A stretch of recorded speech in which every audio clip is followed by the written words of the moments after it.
Retired intelligence official David Grush made headlines recently after a shocking interview where he revealed that the American government has been hiding non-human vessels as well as their non-human pilots. But what do his body language, facial expressions, and word choice reveal? Are we being let in on a massive federal secret, or is there more to the story? What's going on, everyone? Welcome to the Behavioral Arts. My name is Spidey and I use my degree in sociology and psychology, my certifications in criminal interrogation and body language analysis, and over 10 years experience as an award-winning mentalist to teach people behavioral analysis and practical psychology on stages and television shows all over the world. This week we are looking at an amazing interview with a gentleman by the name of David Grush. Now, David used to work for a government team, and this team is basically responsible for investigating weird sightings, alien sightings or non-human sightings. Now, David claims in this interview that he saw some documents, pictures, and evidence that there are, in fact, non-human vessels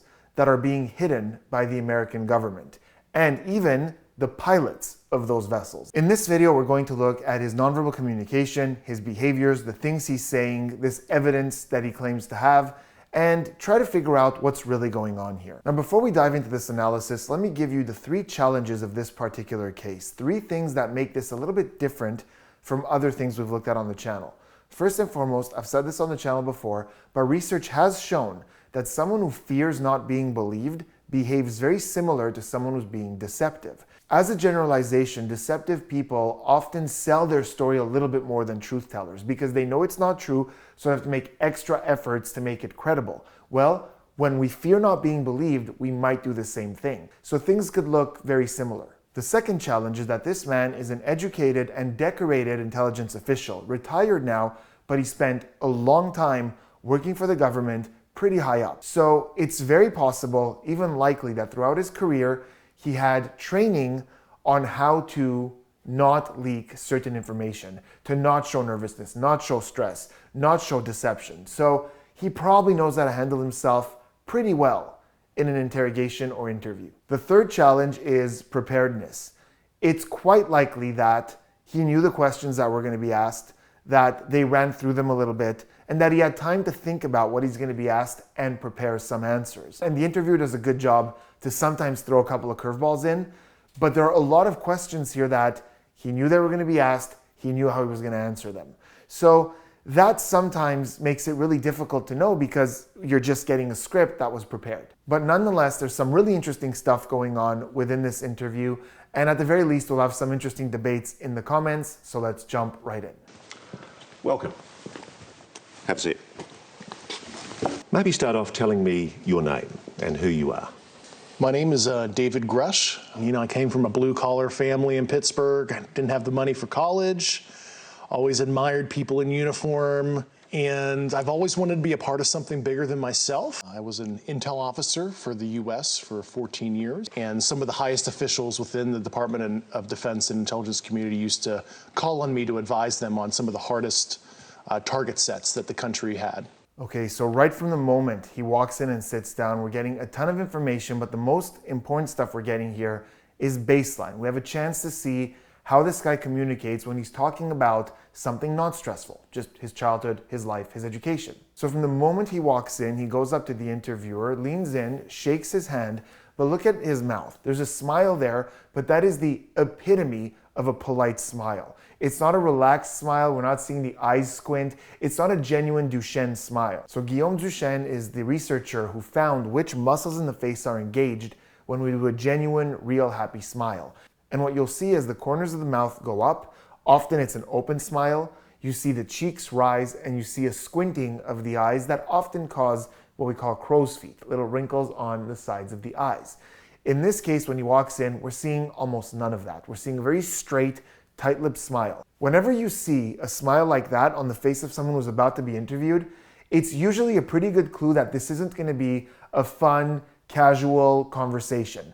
This is going to be serious and to the point. And I think that's exactly what he's conveying there. It's polite, but I'm here to talk business. Next, I want you to notice that while he's talking about where he grew up, a blue-collar family in Pittsburgh, we see him doing this with his head as he's saying that. I really want everyone watching this video to really make note of that, because one of the comments I'm seeing the most on videos of this guy is people saying, no, he's lying about the aliens because when he talked about the aliens, he's doing this with his head. And if you do this, it means you're lying. There isn't a single gesture you can see someone do that allows you to know with certainty that they're being deceptive. If a gesture like that existed, trials and interrogations would last minutes. But least of all, this gesture. This can mean so many different things. Think about how if you eat something that's really tasty, you might go, oh my God, this is so good. Is that automatically deceptive? So no, this gesture could be noteworthy if a bunch of stuff is going on within context, but just seeing that does not mean someone's being deceptive, especially in this case because he's talking about his childhood. He's saying he was raised in a blue-collar family in Pittsburgh, and we're seeing this head going side to side. So is he being deceptive about that? Possible, but unlikely. So why is his head doing this while he's talking about where he was raised? Normally in my videos, I say that in social situations, this typically points to something along the lines of disbelief, disappointment, disagreement, or disapproval. But I think in this case, it's much simpler than that. I think this is a flat out no, but it's implied. More specifically, I think the meaning of this is nothing special. So imagine if you asked me what I did earlier today, and I don't feel I did anything special in my day. So maybe it's like mild disappointment. I might go like, stayed home, went to the grocery store, like nothing special. I think this is exactly what that is. Blue-collar family in Pittsburgh, nothing special, nothing to really talk about here. My confidence in the meaning of that is multiplied with what we see next, because as he says, didn't have money for college, we see that head continue to shake, but now we see two more things. The first is an eye flutter, so we see the eyes flutter, blink really quickly in succession, and we also see really quickly the mouth of contempt. Contempt is the only universal emotion that is asymmetric, that doesn't look the same on both sides of the face. So when we're happy, it's on both sides. When we're angry, it's on both sides. Contempt is the only one that's been observed on only one side of the face pretty much everywhere in the world. And the way to recognize it is that one side of the mouth is going to go up and cause a line on one side of the nose. So sometimes it looks like this, and sometimes it looks the way David Grush did it, which is more like that. And contempt means we're looking down on something. We're looking down on a certain situation. Take that and add to it the flutter, which is something that we're using when we're having a hard time processing or dealing with something. But we also see this with, angry or sad emotions. Before we're going to get angry, before we're going to cry, it's often seen in emotional management. So here's what I believe given all that. I think that he is quite proud of where he's come to. He's quite proud of what he's accomplished in his life.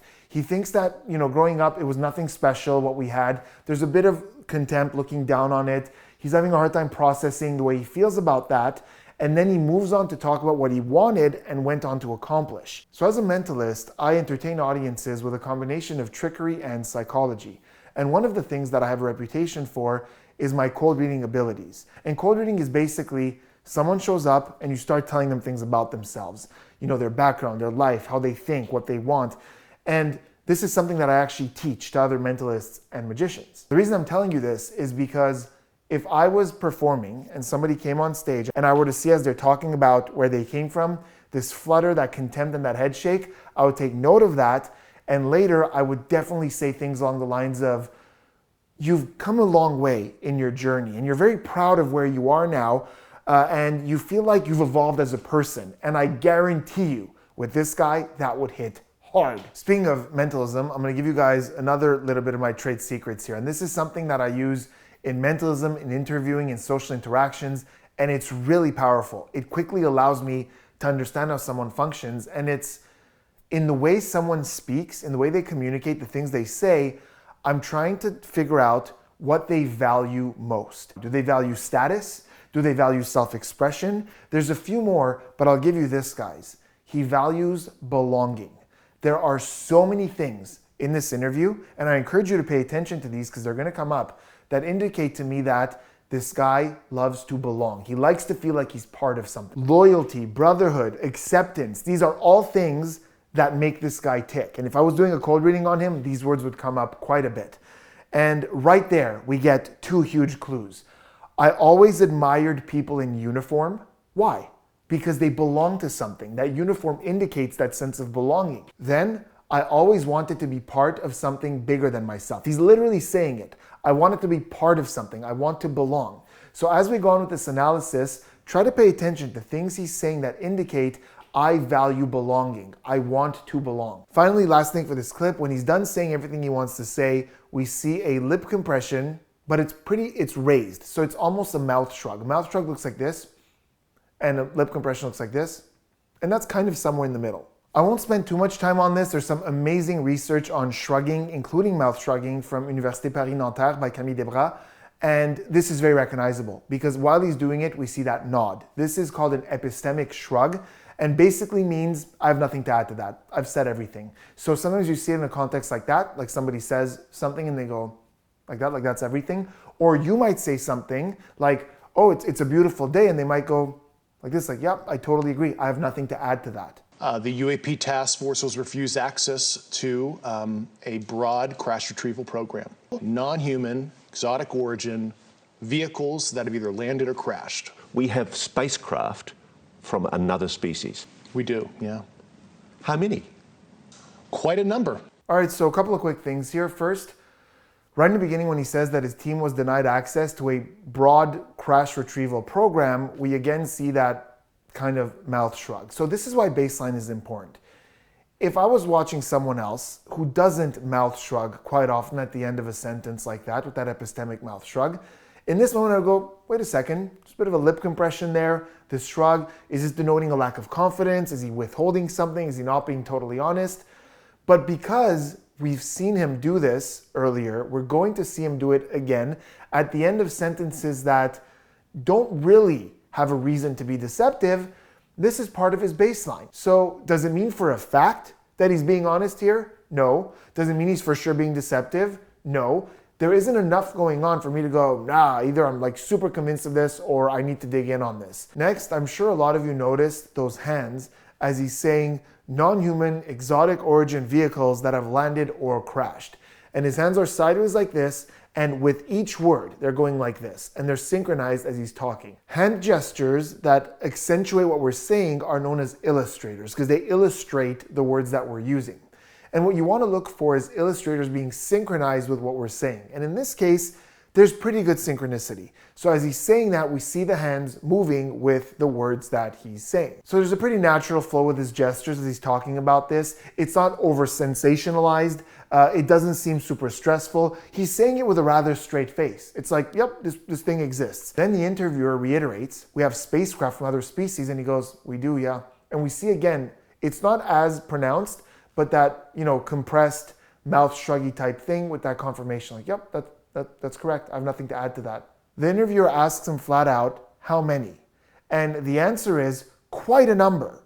So we're seeing a couple of things there. First, we're seeing these eyebrows go up. Now, there are times in this interview where those eyebrows start dancing, but a lot of the time they're not, especially when he's just talking about normal things or making normal statements.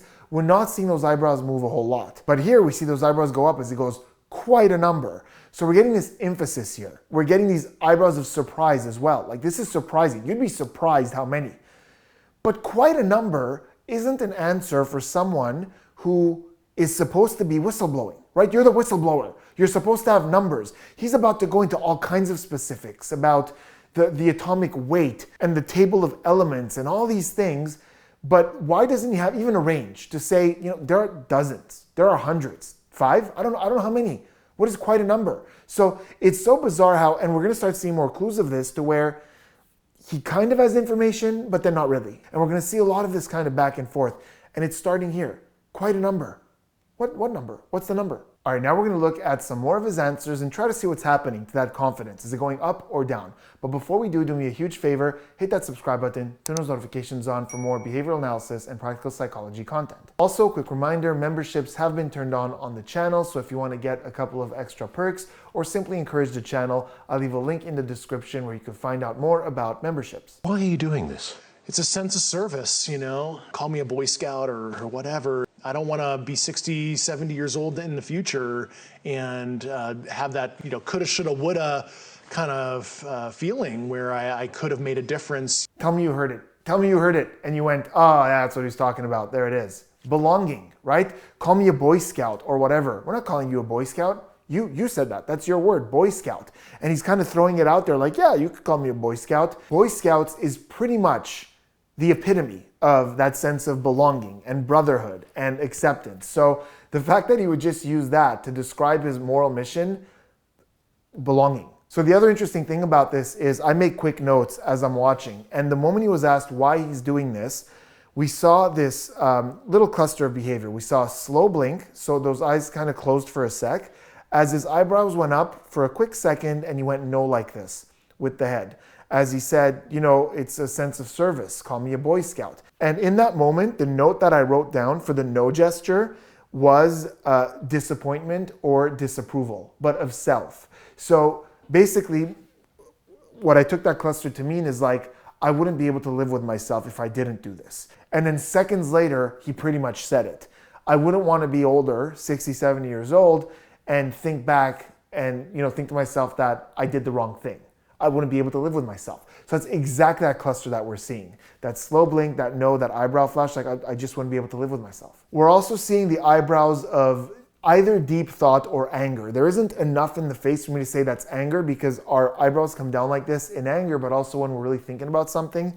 So it's one or the other, deep thought or anger. We're seeing it in that moment when he's talking about coulda, shoulda, woulda, like he wouldn't have wanted this. This man, I think what we're seeing here with the language, with the body language, believes in this mission. He's here doing something that he believes in. As we go on, we're going to get some clues that tell me I'm not so sure what he believes in is the thing that we're led to believe he believes in, but he believes he needs to be here and do this. An official intelligence representative at a high level from the US government is saying publicly, we are not alone. We're definitely not alone. Absolutely, the data points empirically that we're not alone, yeah. Okay, and there it is. So there are a lot of people looking at that clip online, and when it cuts to behind him as he's going, absolutely, the data points, we're seeing him do this. So, okay, let's take it from the beginning. So we're definitely not alone. Looking at him, giving that up and down head shake, we're definitely not alone.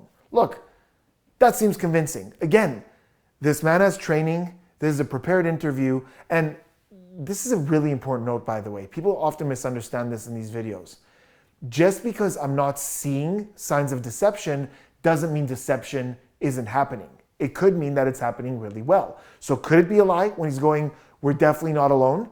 Could that be a lie? It could. Am I seeing enough to convince me that I need to ask more questions? I'm not. And then the camera points to behind him and we see him go, absolutely, the data points to such and such. And he's doing this thing with his head again. So first of all, please keep in mind, this is baseline. We do see this from him quite a bit. He gestures with this, he emphasizes with this.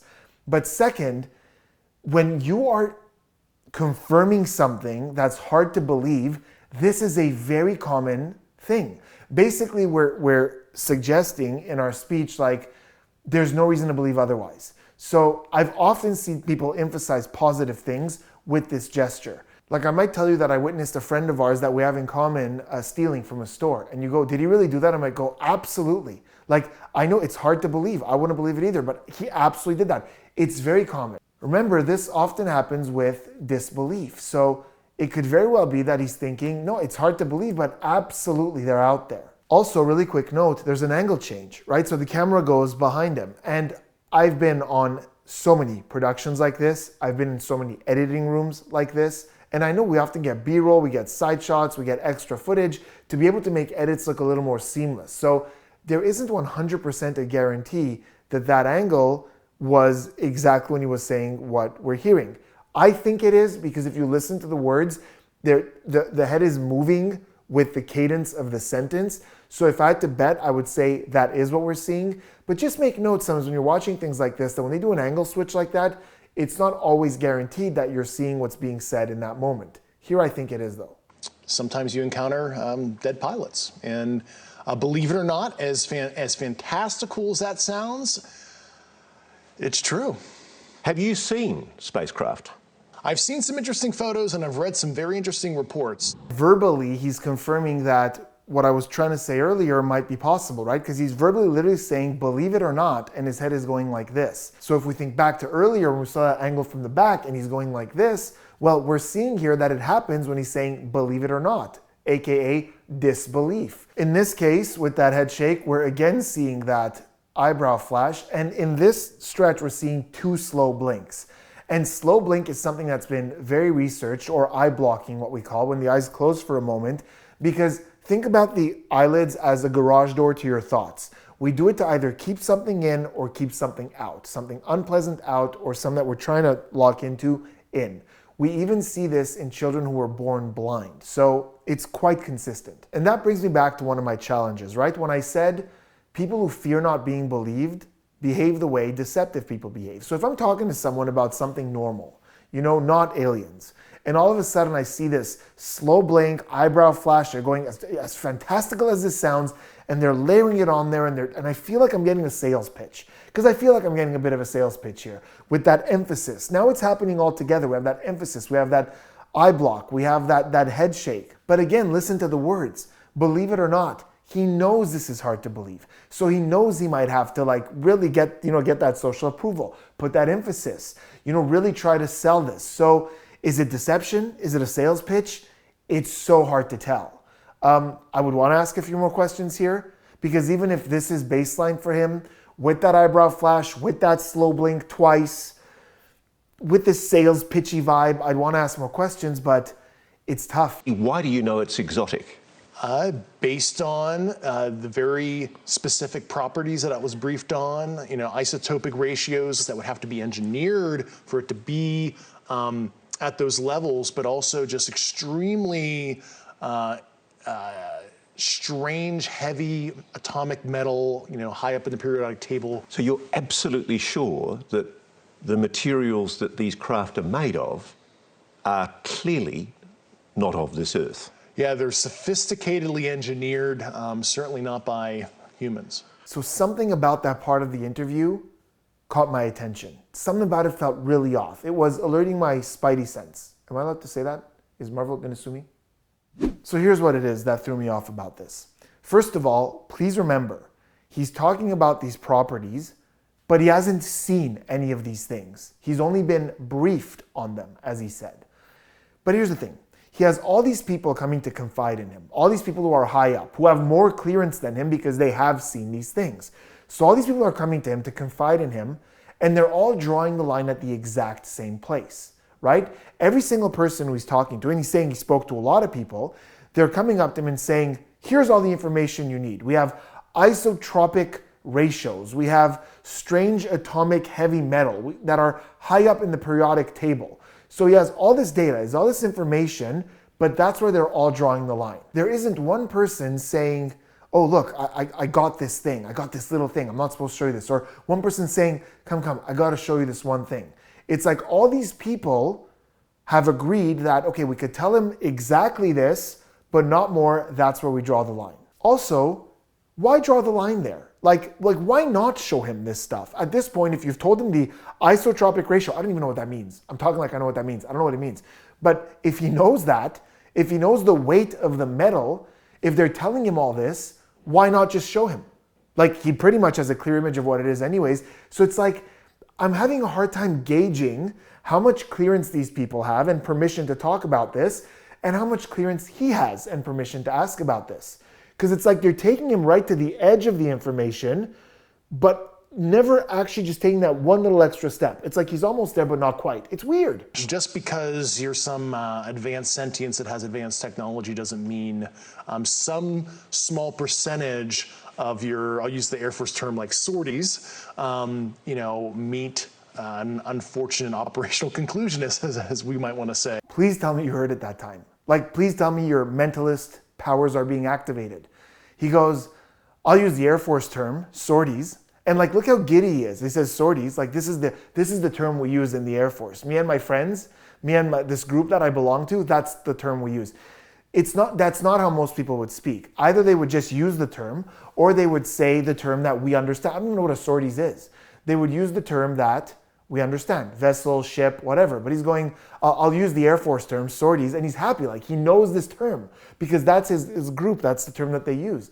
And then again, he goes, he gets giddy about it again as he smiles, an unfortunate operational conclusion, as we might want to say. Not as they say, as we say. Me and my group that I belong to, me and my friends. So again, in his language, we're seeing these clues that he likes to belong. He likes to be part of something.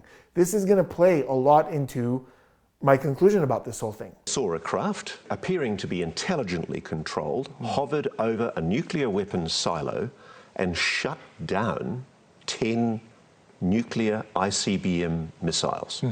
It certainly looks like they want to understand how far we've advanced in our nuclear fissile kind of technologies at the very least. It might be innocent kind of scientific gathering, could be ISR probing. So earlier in the interview, we didn't look at it, but I'll play some clips of it in just a sec.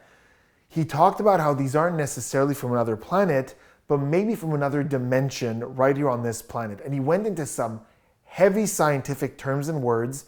Maybe they're coming from a different physical dimension as described in quantum mechanics. We know there's extra dimensions due to high energy particle collisions, etc. And there's a theoretical framework to explain that, yeah. So he's presenting this as something that is way out of our ability to understand or to connect with. But here he's talking about an event that he wasn't present for, that he's only heard about, and he's making a lot of assumptions as to what these beings are trying to do. You know, they're scientific gathering to see how far we've advanced. You can't know that. And then later he's going to say some other things that would contradict this, and we'll talk about that. But you can't know that. Like, if these are from a fourth, fifth dimension, they're so much more advanced than us, obviously scientifically more advanced than us if they can get to where we are, but we can't go to where they are. If that's what you're saying, then how can you presume to be able to understand what they're trying to do? And then the other thing, this guy is very well spoken, obviously educated. He knows things that I can't even begin to understand. And he says nuclear. And it's not the only time. He says numerous times. He says once he says nuclear in this interview, but several times he says nuclear. Now, I could be wrong about this. So let me know in the comments, especially those of you who work in the scientific community, because I was under the impression that it's definitely pronounced nuclear, and that nuclear is a mispronunciation of people who don't know how to say the word. Even looking it up online, what I found was consistent with that, but maybe I'm wrong. Maybe it's like people who don't know say nuclear, and then those who know say nuclear, but then there's an even other higher level of people who say nuclear again. And that's the real way to say it. I don't know, let me know. But that's the impression I had. Have human beings been hurt or killed by a non-human intelligence? While I can't get into the specifics because that would reveal certain U.S. classified operations, I was briefed by a few individuals on the program that there were malevolent events like that. Now I'm scared. Non-humans may well have murdered human beings. That seems to be the case at one point, yeah. He's being asked a question and he's going, I can't say that because that's part of some classified operations. Again, like I keep going back to this. Aren't you a whistleblower? Like, isn't that what whistleblowers do? Like, so what I'm confused about, I guess, is you're kind of coming out and telling us things, but within the confines of what you're allowed to say, what isn't classified. So is this really a whistleblowing thing? Because it seems like if there are things you're allowed to talk about, because there are things you're not talking about, then there's no secret. No one's trying to hide anything because everything you're telling us, you're allowed to talk about. Have people been killed to protect this secret? Based on the people I talked to, that was an ongoing concern. Yeah, unfortunately, I've heard some really un-American things I don't want to repeat right now. So you have a strong suspicion that people have been murdered to protect this secret? Over the years, yeah. Now we have a cluster. So we've been watching this interview, by the way, this is at the 33-minute mark. We have a cluster that I'm confident with. So once again, for those of you who are new to the channel, a cluster of deception is numerous behaviors that happen that indicate stress or an increased cognitive load, like you're thinking about something, happening at the same time that indicate a heightened probability of deception. Doesn't mean it's for sure a lie. It just means that we have to ask a little bit more about this. And here's the great thing. The interrogator caught it. I don't know if it's intuitive or he also has things that he looks for, because he caught it and he re-asked the question to try to get a more direct answer. But let's look at what it is. So he's asked if people have been killed to protect the secret. And in the first sentence, we get 3 uhs, like hesitations. Now, he has done that before in this interview, but it's certainly not baseline and certainly not that many in succession. So he goes, based on the people I talked to, it was an ongoing concern. So these are called verbal leaks. They are audible sounds we make that indicate hesitation or buying ourselves a little bit of time to figure out the right words. The answer to this question should be yes, but we're getting this hesitation as he's trying to find the right words. And notice how he doesn't say yes. He doesn't say it happened. He goes, it's an ongoing concern. That doesn't confirm that something happened. It says that there's concern about it happening or potentially happening. Then we again get that slow blink with the eyebrow flash, along with these verbal leaks, this delaying tactic, this non-answer statement. And he says, unfortunately, I've heard about some pretty un-American things. So again, that's not a dead-on confirmation that something happened. He's just saying, I've heard about some un-American things and I don't want to talk about it right now, which is a refusal to answer. That's another huge thing that interrogators listen for when you refuse to answer the question. So the interviewer catches on to this, that it's dodgy, that that some of the body language might be indicating discomfort. So he asks it again. You have a strong suspicion that people have been murdered for this. And now he goes, again, slow blink, over the years. Yeah. And that over the years doesn't belong there. He's being asked, have people been murdered? Do you suspect people have been murdered for this? And he's going, over the years, yeah. So here's what I think this is.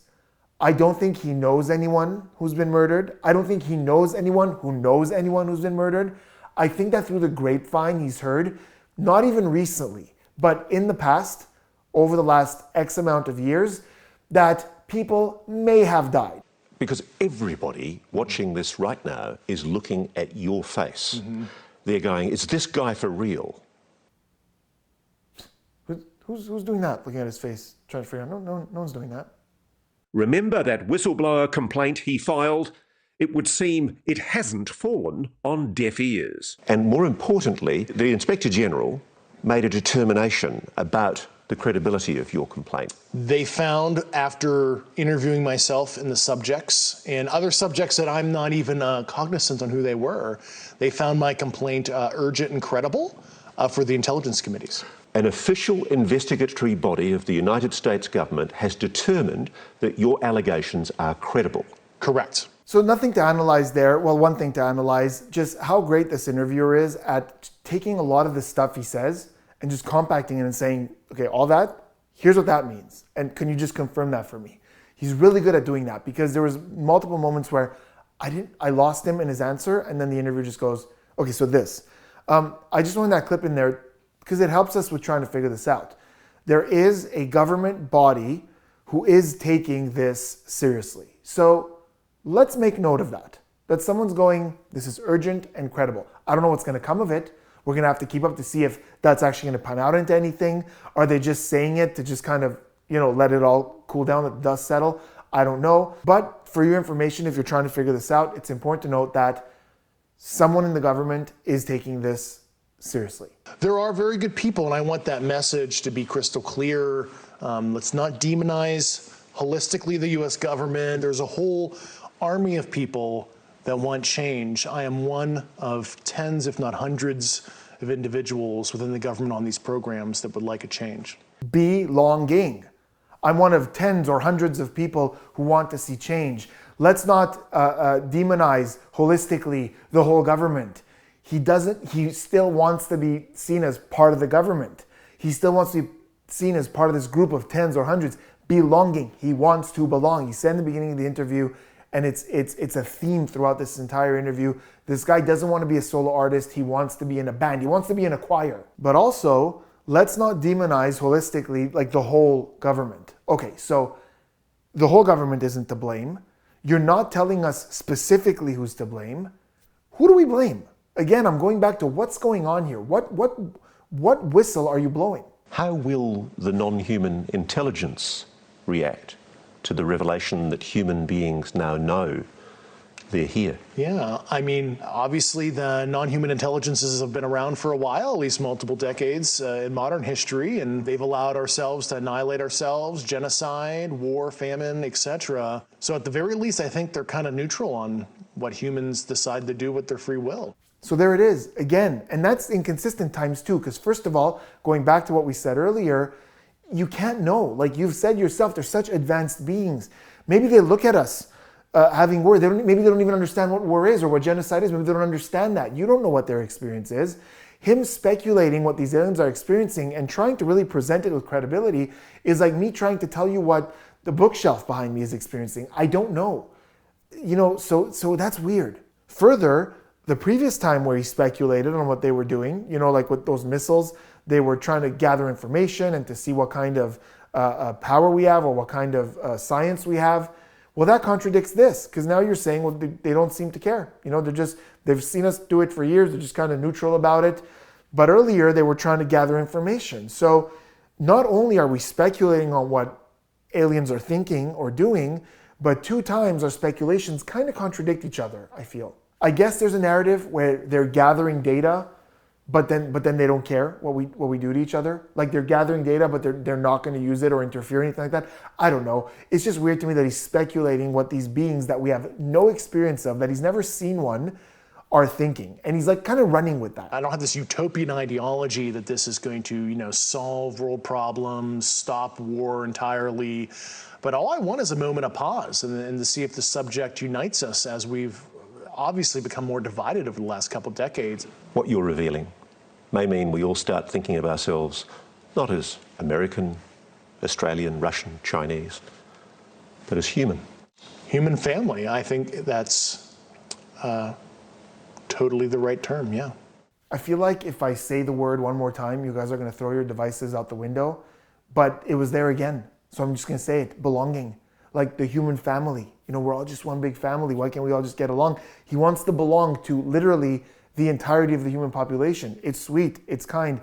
But that last part, the way he concluded, gave me some thoughts about what we're seeing here overall. When they were talking about how, I don't have any delusions of a utopian, thing, but I hope this unites us, something happened in my thoughts. Now, I'm usually not one to subscribe to conspiracy theories and like, oh, there's this big plot. I don't think there's this massive plot, but I do think there's a wider narrative here, and he's simply a part of that narrative. Let me explain. It seems convenient that he has this information that he's coming out and he's talking about, and then he draws the line at certain things that are classified. Like, I'm allowed to talk about this. Who's drawing that line? Someone's drawing that line. Whether someone told him, like, we need this information out there, but without that information, for whatever reason, whether he's been led to believe that it's okay to go talk about this, I just find that it's weird. And I said this numerous times, that he's called a whistleblower, but he hasn't really revealed anything revolutionary. There's no real evidence. Maybe more is going to come and this will evolve, but as of right now, this wasn't this big, oh my God, look at that. There was nothing like that in this whole thing. When he talks about aliens and spaceships and things like that, I believe that he believes that those things exist.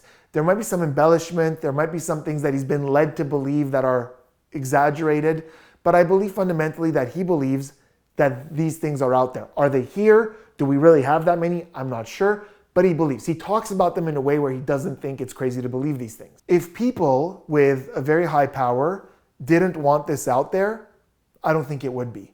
Especially because look at the messenger.